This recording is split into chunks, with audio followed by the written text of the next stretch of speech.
ಎಲ್ರಿಗೂ ಮತ್ತೊಮ್ಮೆ ಕಾರ್ಯಕ್ರಮಕ್ಕೆ ಸ್ವಾಗತ. ಈಗ ಆಲ್ರೆಡಿ ಸಾಕಷ್ಟು ವಿಷಯಗಳನ್ನ ಶ್ರೀಧರ ಹೇಳಿದ್ದಾರೆ, ಸುಮುಖ, ರಾಶಿಕಾ ಶೆಟ್ರು, ಅಂಜಲಿ ಎಲ್ಲ ಮಾತಾಡಿದ್ದಾರೆ.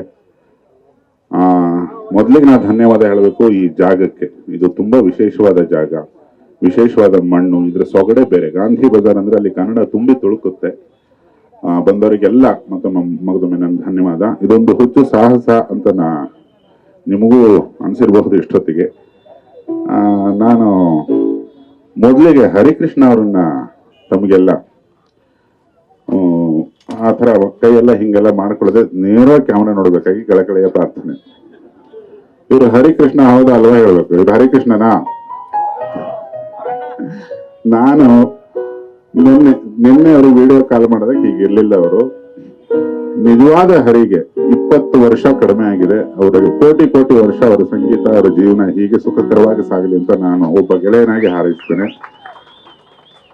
ಅವರ ತಲೆಗೊಂದು ಸಲಾಂ ನಮ್ದು.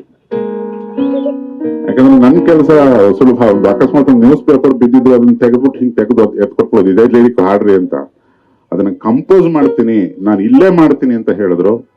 ನನಗೊಂದ್ ಸತಿ ಬದುಕು ಸಾರ್ಥಕ ಅನ್ಸ್ಬಿಡ್ತು. ಯಾರು ಹಂಗೆ ಹೇಳಲ್ಲ. ಹೇಳ್ರಿ ನಾಳೆ ಏನೋ ಪಬ್ಲಿಕ್ ಇರುತ್ತೆ, ಲೈವ್ ಇರುತ್ತೆ ಅಂತೆಲ್ಲ ಹೇಳ್ತಾರೆ. ನಾನು ಅಲ್ಲೇ ಕಂಪೋಸ್ ಮಾಡೋದು, ನಾನು ಪ್ರಿಪೇರ್ ಆಗಲ್ಲ ಅಂದ್ರು. ಅದು ಒಬ್ಬ ನಿಜವಾದ ಸಂಗೀತಗಾರ ಹೇಳೋ ಮಾತದು. ಅದಕ್ಕೊಂದು ಸಲ್ಯೂಟ್ ಹರಿಗೆ. ಇನ್ನ ನಮ್ಮ ತಂಡದ ಸದಸ್ಯ ಅಂತಲೇ ಅನ್ಬಹುದು, ಗೆಳತಿ, ವೆಲ್ವಿಷರ್ ಎಲ್ಲ ಆಗಿರುವಂತ ಪೂಜಾ ಗಾಂಧಿಗೆ ನಾನು ವೈಯಕ್ತಿಕವಾಗಿ ಕಾರ್ಯಕ್ರಮಕ್ಕೆ ಸ್ವಾಗತ ಕೋರ್ತೇನೆ. Thank you. ಈಗ ತಮ್ಮೆಲ್ಲರ ಒಪ್ಪಿಗೆ ಮೇರೆಗೆ ಕೂತ್ಕೋತೀವಿ ಎಲ್ರು. ಹರಿ ನಿಲ್ತೀನಿ ಅಂದ್ರು. ಈಗ ಪೂಜಾ ಗಾಂಧಿ ಅವರೊಂದಿಗೆನೆ ನಮ್ಮ ಕವಿತಾ ಮೇಳ ಶುರು ಆಗುತ್ತೆ. ನೀವು ಪೂಜಾ ಗಾಂಧಿ ಅವ್ರಿಗೆ ಒಂದು ಮೈಕ್ ಕೊಡ್ಬೇಕು.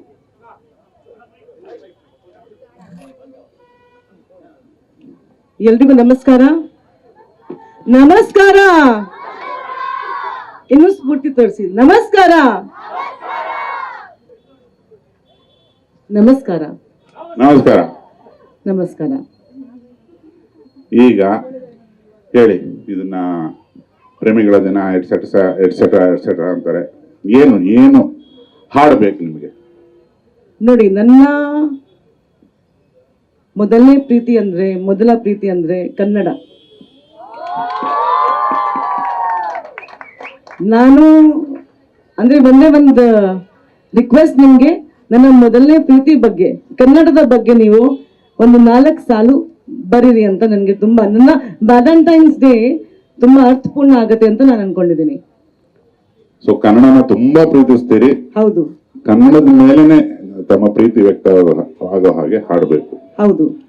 ಇದನ್ನ ತುಂಬಾ ಹಿಂದೆಯಿಂದ ನೀವು ಪಾಲಿಸ್ಕೊಂಡ್ ಬಂದಿರಿ. ಮೊನ್ನೆ ಸಿಕ್ಕದಾಗ್ಲೂ ಕೂಡ ಪೂಜಾ ಗಾಂಧಿ ಅವರು ಈ ಮಂತ್ರ ಮಾಂಗಲ್ಯ ಓದೋದು, ಆಮೇಲೆ ಪೂರ್ಣಚಂದ್ರ ತೇಜಸ್ವಿ ಅವರು ಕುವೆಂಪು ಅವರ ಅಧ್ಯಯನ, ಆಮೇಲೆ ನಾನು ಸುಮ್ಮನೆ ಸುಳ್ಳು ಹೇಳ್ತಾ ಇದ್ದೆ ಹುಡುಗಿ ಅಂದ್ಬಿಟ್ಟು ನ್ಯೂಸ್ ಪೇಪರ್ ಇಲ್ಲೇನೋ ಬರ್ದಿದ್ದೆ, ಓದಿ ಅಂದ್ರೆ ಫುಲ್ ಓದ್ಬಿಟ್ರು. ನಾನು ಗಂಗಣ್ಣ ಕೇಳಿದ್ವಿ. ಸೊ ಇಷ್ಟು ಎನರ್ಜೆಟಿಕ್ ಆಗಿ ದಿನ ಕನ್ನಡ ಕ್ಲಾಸ್ ತಗೊಂಡು ಕನ್ನಡನ ಕಲ್ತು ಅದನ್ನ ಉಸಿರಾಗಿ ಮಾಡ್ಕೊಂಡಿರೋ ಕನ್ನಡದ ಹುಡುಗಿ ಪೂಜಾ ಗಾಂಧಿ ಅವರಿಗೊಂದು ಸಲ್ಯೂಟ್. ತುಂಬಾ ಥ್ಯಾಂಕ್ಸ್. Thank you.